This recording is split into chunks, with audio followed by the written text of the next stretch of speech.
تو رات بھی وہ بھی اللہ کا کلام، جس رسول برحق پر اترا ان کا نام حضرت موسیٰ کلیم اللہ۔ انجیل بھی اللہ کا کلام، جس رسول نبی پر نازل ہوا حضرت عیسیٰ روح اللہ۔ اب دیکھنا ہے رب کا کلام، زبور رب کا کلام، تورات رب کا کلام، انجیل رب کا کلام، لانے والا فرشتہ جبریل، بھیجنے والا خدا، لانے والا جبریل، جن پر نازل ہو رہا ہے وہ اپنے وقت کے نبی رسول۔ لیکن زبور کی باری آئی، پوری زبور اکٹھی ایک دن آ گئی۔ تورات کی باری آئی، پوری تورات اکٹھی ایک دن حضرت موسیٰ کے پاس آ گئی، ہے اللہ کا کلام۔ انجیل کی باری آئی، پوری انجیل اکٹھی آ گئی۔ لیکن ٹھکری والے میں بیٹھ کر میلاد منانے والوں جب قرآن کی باری آئی، 23 سال 20 اور 23 سال اور کچھ مہینے میں پورا قرآن مکمل ہوتا ہے۔ سوال آپ سے ہے، زبور بھی اللہ کا کلام ہے، تورات بھی اللہ کا کلام ہے، انجیل بھی اللہ کا کلام ہے، لانے والا فرشتہ بدلا نہیں، بھیجنے والا خدا بدلا نہیں، بھیجنے والا خدا ہے، لانے والا جبریل ہے، جن پر قرآن اتر رہا ہے وہ اپنے وقت کے رسول ہے۔ لیکن ادھر اکٹھا ایک دن، ادھر 23 سال۔ وجہ کیا؟ ایک وجہ یہ بھی ہے، محبوب کی ادائیں ہونی تھی، رب کا قرآن بننا تھا۔ محبوب کی ادائیں ہونی تھی، رب کا قرآن بننا تھا۔ میرے آقا نے چہرہ نکھارا، رب کا قرآن کہتا ہے وَالضُّحَىٰ، زلف عنبری کو جنبش ہوئی، رب کا قرآن کہتا ہے وَاللَّيْلِ إِذَا سَجَىٰ۔ اب قرآن سنتے جانا، کیونکہ قرآن کا پڑھنا بھی ثواب ہے، قرآن کا سننا بھی ثواب ہے۔ میرے آقا نے چہرہ نکھارا، رب کا قرآن کہتا ہے وَالضُّحَىٰ، زلف عنبری کو جنبش ہوئی، وَاللَّيْلِ إِذَا سَجَىٰ۔ میرے آقا نے نگاہیں اٹھائیں، مَا زَاغَ الْبَصَرُ وَمَا طَغَىٰ۔ میرے آقا نے لب مبارک گفتگو کے لیے ہلائے، وَمَا يَنطِقُ عَنِ الْهَوَىٰ إِنْ هُوَ إِلَّا وَحْيٌ يُوحَىٰ۔ میرے آقا نے صحابہ سے بیعت لینے کے لیے ہاتھوں پر ہاتھ رکھا، یَدُ اللَّهِ فَوْقَ أَيْدِيهِمْ۔ میرے آقا نے کنکریاں مٹی اٹھائی، مشرکین کی طرف پھینکی، انگلیوں مبارک کو حرکت ہوئی۔ رب کا قرآن کہتا ہے وَمَا رَمَيْتَ إِذْ رَمَيْتَ وَلَٰكِنَّ اللَّهَ رَمَىٰ۔ میرے آقا کے سینے کی بات آئی، أَلَمْ نَشْرَحْ لَكَ صَدْرَكَ۔ میرے آقا کی پشت مبارک بھی الذی انقض ظہرک۔ میرے آقا قدمین شریفین مکہ کی زمین پر لگے، فرمایا لا اقسم بہذا البلد وانت حل بہذا البلد۔ میرے آقا نے کفن مبارک اوڑا، فرمایا یا ایھا المزمل۔ میرے آقا نے چادر لی، فرمایا یا ایھا المدثر۔ میرے آقا صحابہ میں مسکرائے، فرمایا وانک لعلی خلق عظیم۔ میرے آقا نے رحمت کی چادر پھیلائی، فرمایا وما ارسلناک الا رحمۃ للعالمین۔ میرے آقا معراج کو چلے، فرمایا سبحان الذی اسری بعبدہ لیلا من المسجد الحرام الی المسجد الاقصی۔ میرے آقا عرش معلی پر پہنچے، فرمایا ثم دنا فنادنا فکان قاب قوسین او ادنی فاوحی الی عبدہ ما اوحی۔ میرے آقا صلی اللہ علیہ وسلم کے علم کی بات آئی، فرمایا وعلمک ما لم تکن تعلم وکان فضل اللہ علیک عظیما۔ میرے آقا کے معجزات کی بات آئی، فرمایا کہ قد جاءکم برہان من ربکم المختصر۔ آقا زمین پر چلے پھر بھی قرآن بن گیا، عرش پر گیا پھر بھی قرآن۔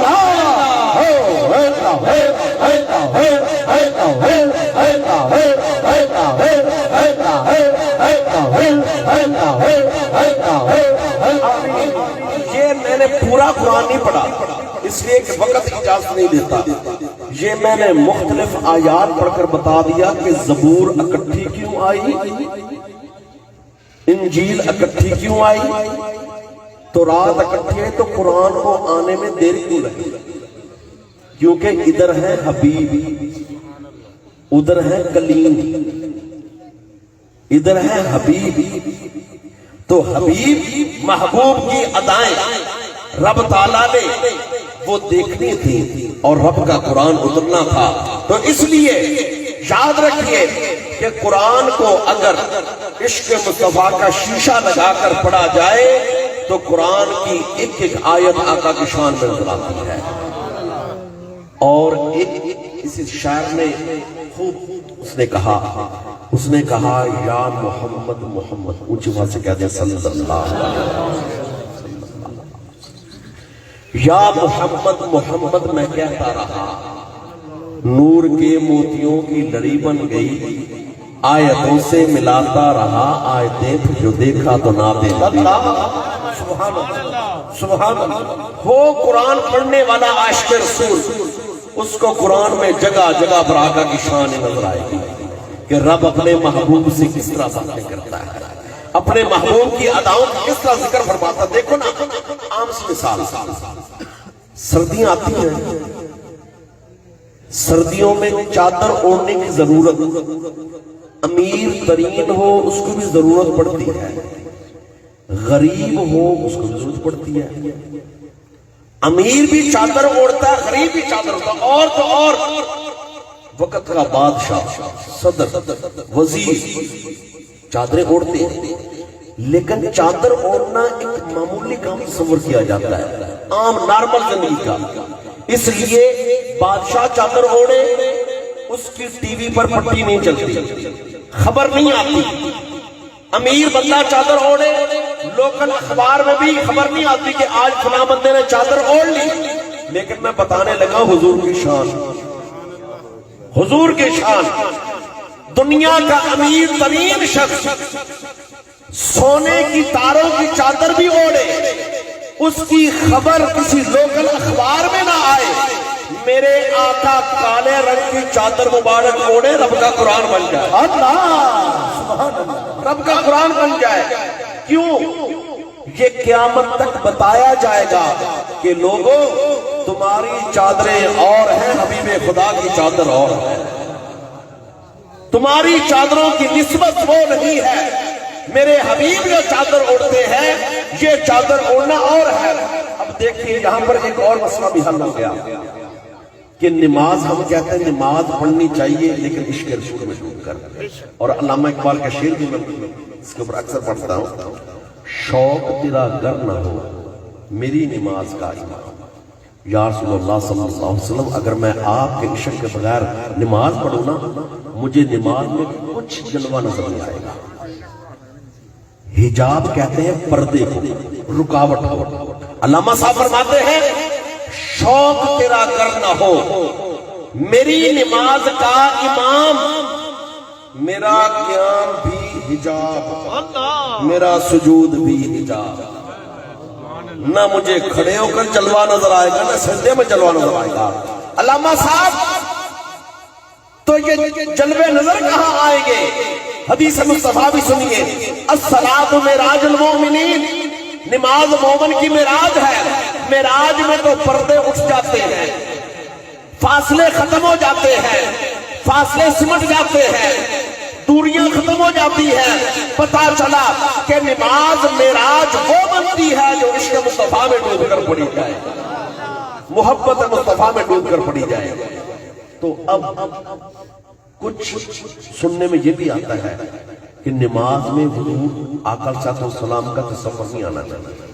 میں کہتا ہوں وہ نماز ہے ہی نہیں جس میں حضور کا تصور ہے.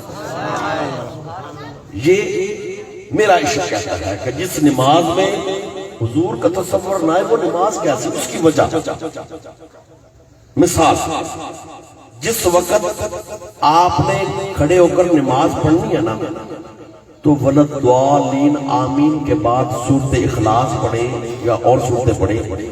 لیکن اگر یہ سورت شروع کر لیں، یا ایھا المدثر، اے چادر مبارک اوڑھنے والے، تو جس کو بھی تھوڑا سا ترجمے کا پتہ ہے نا، جب وہ یہ آیت پڑھے گا یا ایھا المدثر قم فانذر وربک فکبر وثیابک فطہر، تو کیا جب چادر کی بات آئے گی تو تصور گنبد خضرا کی طرف نہیں جائے گا؟ نماز میں کھڑے ہو کر بندہ کہے گا اے چادر اوڑھنے والے، کیونکہ یہ کوئی قرآن ایسی کہانی خیالی کہانی تو ہے نہیں نا، قرآن تو حقیقت پر مبنی رب کا کلام ہے۔ تو جب یہ آیت پڑھی جائے گی، اے چادر مبارک اوڑھنے والے، تو جب چادر کا ذکر زبان پر نماز میں آئے گا تو تصور چادر والے کی طرف جائے گا، تو تصور چادر والے کی طرف جائے گا۔ تو جب تصور چادر والے کی طرف جائے گا تو میرے آقا صلی اللہ علیہ وسلم کے حسن و جمال کی طرف ضرور ذہن جائے گا۔ اگر یہ سورت نہ بھی کوئی پڑھے، سورت اخلاص پڑھ لے، تو اگلی بات سلام نہیں پھیرنا جب تک اتحیات میں بیٹھ کر یہ الفاظ نہیں بولنے نے، التحیات للہ والصلوات والطیبات السلام علیکہ ایھا النبی۔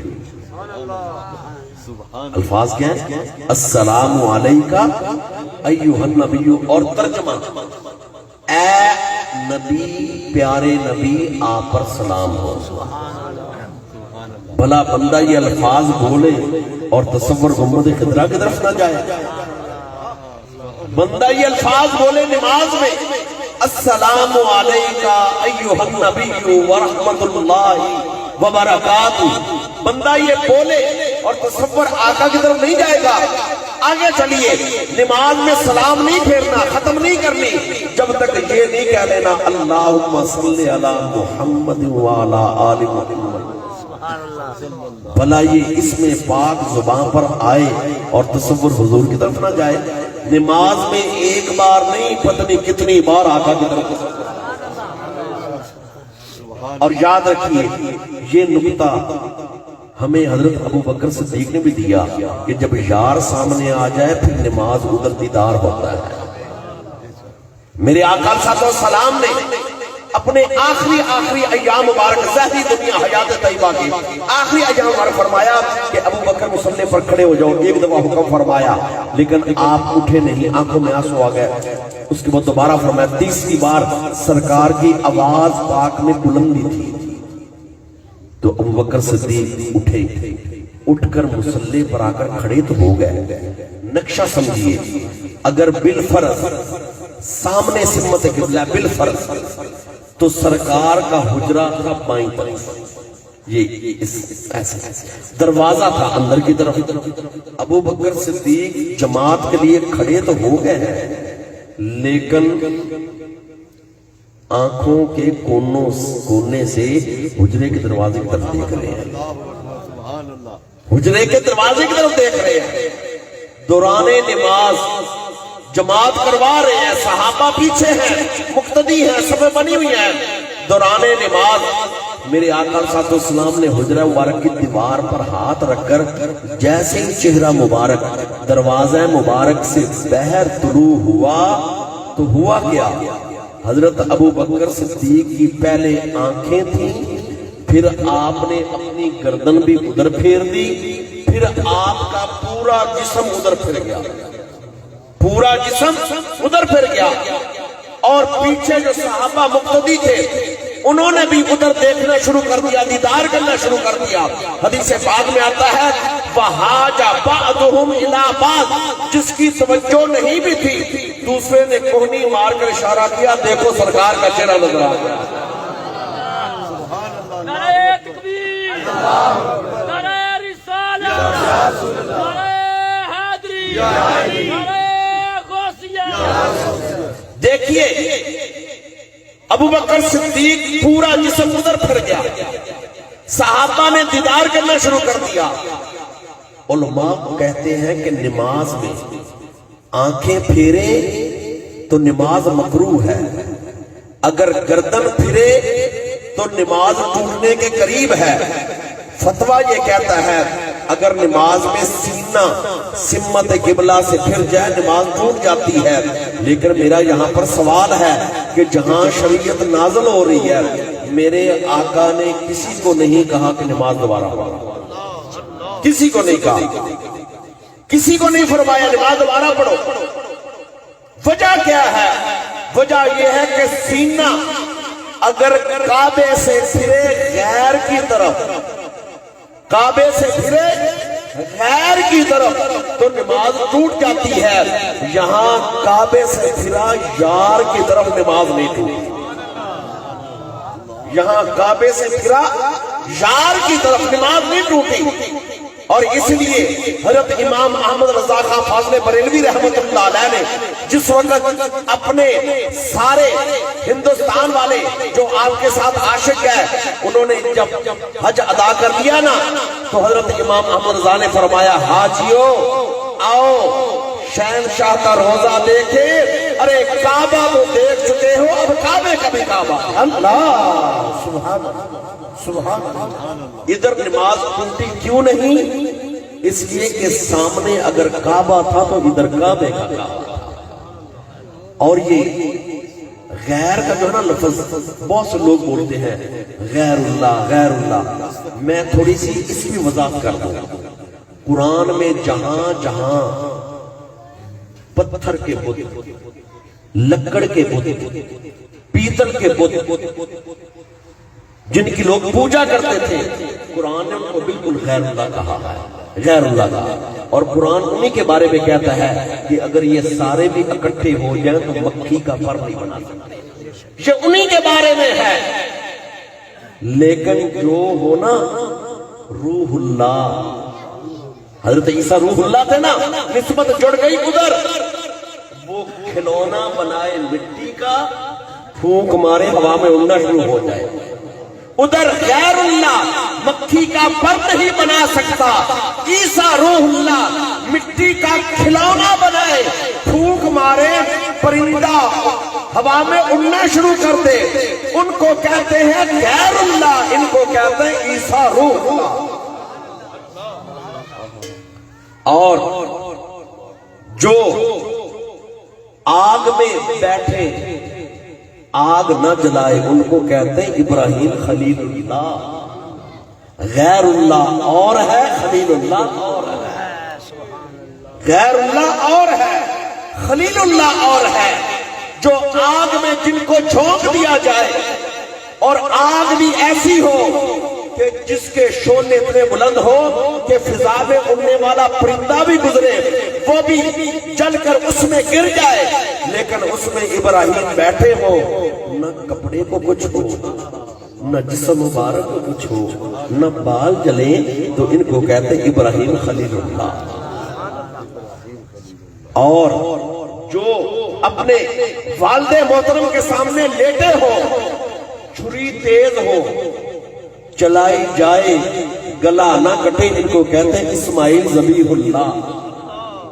ان کو کہتے ہیں اسماعیل ذبیح اللہ. تو اس لیے لوگ بسا اوقات ہم کو وہ پتھر کے بت، لکڑ کے بت، وہ باتیں سنا کر پھر کہتے ہیں یہ غوث، یہ بابا فرید، سلطان باہو، نعوذ باللہ، ایسے ان ہستیوں کے نام لے کر بتوں والی باتوں کے ساتھ جوڑ دیتے ہیں. یاد رکھنا غیر اللہ اور ہے، اولیاء اللہ اور ہے. اللہ حق حق سبحان اللہ. غیر اللہ اور ہے، اللہ حق وہ ہے ہی غیر. وہ مچھر کا پر نہیں بنا سکتا، وہ ہے ہی غیر. اور جو ہے اولیاء اللہ. اولیاء کا ترجمہ کیا ہے؟ دوست، اللہ کے دوست. ولی کہتے ہیں نا دوست کو، ولی کا ایک ترجمہ ہے دوست، ایک اسی کا ترجمہ ہے قریب ترین. تو اس لیے بسا اوقات لوگ ہمارے ذہن کو اس طرح سیٹ کر دیتے ہیں کہ دیکھو قرآن میں آ گیا ہے یہ سارے، اگر مکھی مٹھاس بھی ان سے جو نہ لے جائے تو مکھی مٹھاس اس سے یہ واپس نہیں لا سکتے. وہ واقعتاً بت ہے، وہ بت ہے، وہ مکھی سے مٹھاس نہیں لے سکتا. لیکن جس کو دنیا داتا علی حجویری کہتی ہے نا، اگر ہندو چونکی اپنا جادو دکھانے کے لیے ہوا میں اڑے، داتا صاحب نہیں اڑتے، داتا صاحب کی لکڑ کی جوتی اور کر لے آتے. اللہ ان کو کہتے ہیں اولیاء اللہ. غیر اللہ اور ہے. غیر اللہ وہی ہے کہ اگر مکھی جلیبی سے مٹھائی چوس کر لے جائے واپس نہ لا سکے، اس کو غیر اللہ کہتے ہیں. جو داتا صاحب کی کھڑا لکڑ کی جوتی جادوگر کے سر میں لگ کر لے آئے، اس کو اولیاء اللہ کہتے ہیں. تو اس لیے اپنا کنسپٹ ہمیشہ کلیئر رکھیں. قرآن پاک کتاب ہدایت ہے. لوگ بسا اوقات قرآن کی آیتیں پڑھ کر پورا قرآن کا درس دے دیں گے، لیکن ان کی زبان سے کبھی نہ شان مصطفیٰ سنیں گے، نہ شان اہل بیت سنیں گے، نہ شان اولیاء اللہ سنیں گے. دیتے درس قرآن ہے. یہی قرآن تو ہے جس میں توحید بھی ہے، یہی قرآن ہے جس میں شان مصطفیٰ بھی ہے، یہی قرآن ہے جس میں عظمت مصطفیٰ بھی ہے، یہی قرآن ہے جس میں حسن مصطفیٰ بھی ہے، یہی قرآن ہے جس میں جمال مصطفیٰ بھی ہے، یہی قرآن ہے جس میں اختیارات مصطفیٰ بھی ہے، یہی قرآن ہے جس میں علم مصطفیٰ بھی ہے، یہی قرآن ہے جس میں معجزات مصطفیٰ بھی ہے، یہی قرآن ہے جس میں معراج مصطفیٰ بھی ہے، یہی قرآن ہے جس میں میلاد مصطفیٰ. یہی قرآن ہے جس میں عظمت اصحاب رسول بھی ہے، مودت اہل بیت بھی ہے، شان اولیاء اللہ بھی ہے، اور تو اور کرامات اولیاء اللہ کا ذکر، کرامات کا ذکر بھی ہے. اس کے لیے ایک مثال پیش کر دوں. ایک اپنے وقت کے نبی ابن نبی میں نے اس لیے کہا داؤد علیہ السلام خود بھی نبی، ان کے بیٹے سلیمان علیہ السلام کو اللہ پاک نے نبوت کا تاج بھی اور دنیا داری والی بادشاہ جو تھی اس کا تاج، دونوں تاج دیے. اور پھر ان کی بادشاہی تھی کیسی؟ رب کا قرآن کہتا ہے کہ دنیا کے واحد بادشاہ ہیں کہ جن کو انسانوں پر بھی بادشاہی تھی، جنات کسی کے قابو نہیں آتے، جنات پر بھی سلیمان کی بادشاہی کہہ رہے ہیں. شریر ترین مخلوق ہے، جنات پر بھی بادشاہی. اور تو اور چلنے والی ہوا پر بھی ان کا حکم چلتا تھا کہ اس رفتار سے چل اور تیرا ٹمپریچر ایسا ہو. اور تو اور فضا میں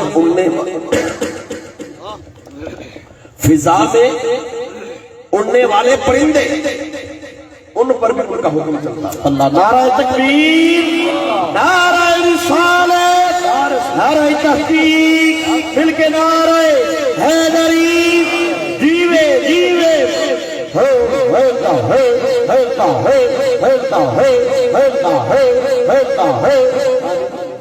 فضا میں جو اڑنے والے پرندے ان پر بھی حکم، یعنی ان کی بادشاہی کے بارے میں رب کا قرآن کہتا ہے کہ جیسی بادشاہی ہم نے سلیمان کو دی، ان سے پہلے کسی کو ایسی بادشاہی نہیں دی. مجلس سلیمان لگی ہوئی ہے. واقعہ بہت لمبا ہے لیکن ایسے اختصار کے ساتھ پیش کرتے ہیں. مجلس سلیمان لگی ہوئی ہے اور ملکہ سبا جس کو کہتے ہیں ملکہ بلقیس، مجلس سلیمان لگی ہے موجودہ نقشے کے مطابق. جہاں مسجد اقصی ہے فلسطین، یہاں مجلس سلیمان ہے موجودہ نقشے کے مطابق یمن، یہاں ملکہ بلقیس ہے. ملکہ بلقیس نے ارادہ کیا کہ میں خود جا کر ملوں سلیمان سے اور ان کا دین دیکھوں کہ دین کیا ہے.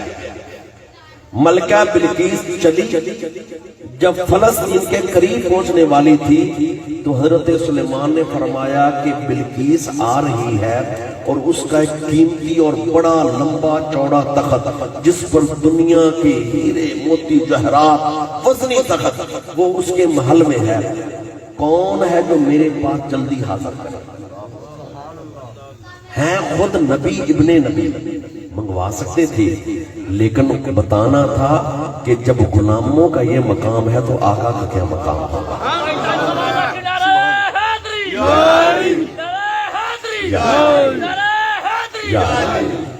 سلیمان صاحب کے سامنے فرمایا کون ہے جو تخت میرے دربار میں حاضر کرے؟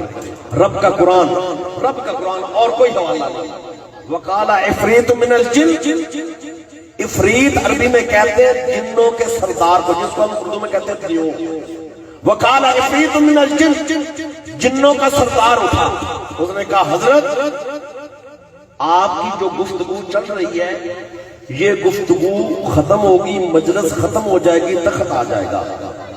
تیر بڑا، اس نے بھی بڑا مارا کیونکہ کہاں یمن اور نہ آج کل کی طرح ہیلی کاپٹر، نہ جہاز، نہ تیارے، زیادہ تیز رفتار اگر سواری تھی تو گھوڑا، اور گھوڑے کا سفر تھا ہفتوں کا، اور بلقیس آگے تھی قریب۔ جن نے کہا آپ کی مجلس ختم ہوگی تخت آ جائے گا، اور جن نے اپنے بارے میں جو کہا رب کے قرآن نے اسی طرح نقل کیا، کہا کہ لقوی امین، میں طاقت والا بھی ہوں امانت دار بھی ہوں۔ یہ دو لفظ جن نے کیوں بولے؟ لقوی طاقت والا اس لیے بولا کہ میری بات کو مذاق نہ سمجھنا، میرے پاس اتنی طاقت ہے، اور امین کا لفظ اس لیے بولا کہ جنوں کی طبیعت میں اکثر یہ شرارت ہوتی ہے، میں آتے ہوئے رستے سے تخت کا کوئی موتی ہیرا چوری نہیں کروں گا، جیسے وہاں سے اٹھاؤں گا آپ کے پاس حاضر کروں گا۔ جن نے اپنے بارے میں کہا میں قوی امین، میں طاقت والا بھی ہوں امانت دار بھی ہوں، الفاظ دو بولے۔ سلیمان صاحب نے فرمایا مجھے اس سے بھی پہلے چاہیے، رب کا قرآن مجھے اس سے بھی پہلے چاہیے۔ جنوں کے سردار کی اینڈ ہو گئی، اختتام ہو گیا۔ مجلس سلیمان سے امتی، حضرت سلیمان کا امتی، وقال الذی عنده علم من الکتاب، ایک وہ بندہ کھڑا ہوا جس کو اللہ پاک نے تھوڑا سا علم دیا تھا اپنی معرفت کا، وہ اٹھا، اس نے کہا حضرت یہ آپ کی پلک مبارک لگ کر واپس نہیں جائے گی، تخت آ جائے گا۔ پلک لگ کر واپس نہیں جائے گی، قبل ان یرتد، واپس نہیں پلٹے گی کہ تخت آ جائے گا۔ آپ نے فرمایا منگوا۔ تفسیر کی کتابیں اٹھا کر دیکھیں، نہ مجلس سے وہ غائب ہوا، نہ اس نے کہا کہ میں چادر اوپر کر کر کوئی وظیفہ کر کے کرتا ہوں، کھڑا مجلس سلیمان میں ہے تو کہتا حضور آ گیا تخت سامنے، کھڑا مجلس سلیمان میں ہے۔ آپ نے فرمایا منگوا، اس نے کہا حضور تخت آ گیا ہے۔ جب حضرت سلیمان نے یہ دیکھا نا کہ میری امت میں ایسے ایسے ہیں، تو وہ آیت جو ہم نیا مکان بنا کر اس پر لکھ کر لگاتے ہیں نا، یہ سب سے پہلے حضرت سلیمان کی زبان سے نکلا، فرمایا ھذا من فضل ربی، یہ میرے رب کا فضل ہے، ھذا من فضل ربی، فرمایا یہ میرے رب کا فضل ہے۔ یہ سلیمان صاحب السلام کی زبان مبارک سے بے سخت الفاظ نکلے کہ یہ میرے رب کا فضل ہے کہ میری امت میں ایسے ایسے بھی لوگ ہیں کہ جن کو اللہ پاک نے طاقتیں دی ہیں کہ بیٹھے سینکڑوں میل دور ہیں، کبھی انہوں نے یمن کو جا کر دیکھا نہیں، بلقیس کے محل کو دیکھا نہیں، تخت کو پہلے کبھی دیکھا نہیں، بلقیس اپنے محل کو تالے بھی لگا آئی، ساتوں دروازے بھی اس نے بند کر دیے، سینکڑوں میل دور تخت ہے، لیکن پلک جھپکنے سے پہلے تخت سامنے آ گیا۔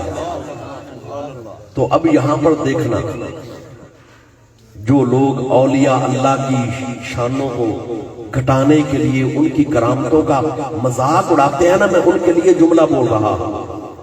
حضرت سلیمان ہے مقتدی، الفاظ پر غور کرنا، سارے نبی مقتدی ہیں نا، میرے آقا امام ہیں، حضرت سلیمان ہے مقتدی۔ جب مقتدی کی امتوں میں ایسے ولی ہیں تو پھر امام الانبیاء کی امت میں کیسے کیسے ولی ہیں؟ پھر امام الانبیاء جو خود ہی نبیوں کے امام ہیں، پھر ان کی امت میں غوث جیلانی بھی آتے ہیں، سیدنا شیخ عبد القادر جیلانی بھی آتے ہیں، جو ایک لمحے میں 70 جگہ سے زیادہ موجود ہوتے ہیں۔ پھر ان کی امت میں حضرت بہاؤ الدین بخارے والے بھی آتے ہیں کہ مرید مینار سے گرے بیٹھے بخارے میں ہو، نیچے آ کر ہاتھ کرتے ہیں۔ پھر ان کی امت میں سلطان باہو بھی آتے ہیں جو چلاتے حل ہیں اور بارات کو یہاں بیٹھے بیٹھے مدینہ دکھا دیتے ہیں، بیٹھے بیٹھے مدینہ دکھا دیتے ہیں۔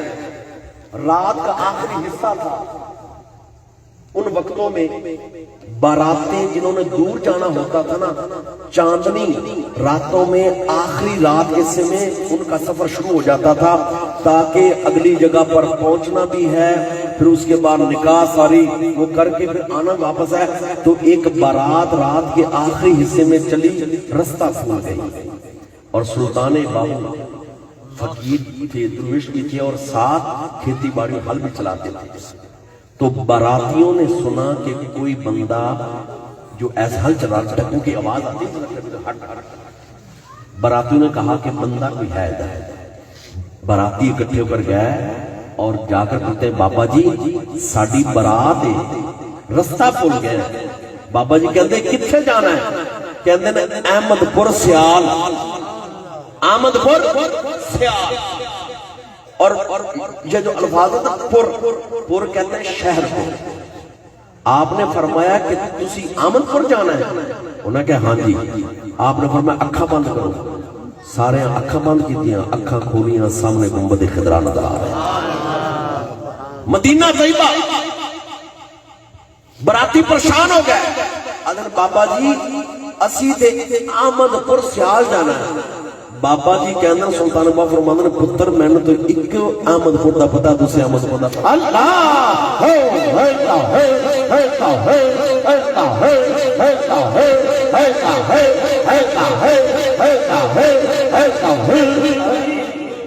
تو اس لیے میں بتا رہا تھا کہ یہ جو ہے نا لفظ غیر اللہ، یہ کئی لوگ بول بول کر کئی لوگوں کے ذہن کو ویسے خراب کرتے ہیں۔ غیر اللہ اور ہے، اولیاء اللہ اور ہے، غیر اللہ اور ہے، عیسیٰ روح اللہ اور ہے، غیر اللہ اور ہے، ابراہیم خلیل اللہ اور ہے، غیر اللہ اور ہے، اسماعیل ذبیح اللہ اور ہے۔ تو اس لیے غیر اللہ کے الفاظ کو بول بول کر بسا اوقات بندہ بھی ایسا پریشان ہوتا ہے۔ جب آتی ہے نا بات قرآن کی تو بندہ کہتا ہے قرآن میں آ گیا، نہیں، قرآن میں جن غیروں کا ذکر ہے وہ واقعہ نہیں غیر اللہ ہے، جو اولیاء اللہ ہے وہ اولیاء اللہ ہے۔ تو اس لیے آقا علیہ السلام کی عظمت و شان اور آقا علیہ السلام کا مقام اللہ پاک نے حضور جیسا نہ کوئی پہلے بنایا نہ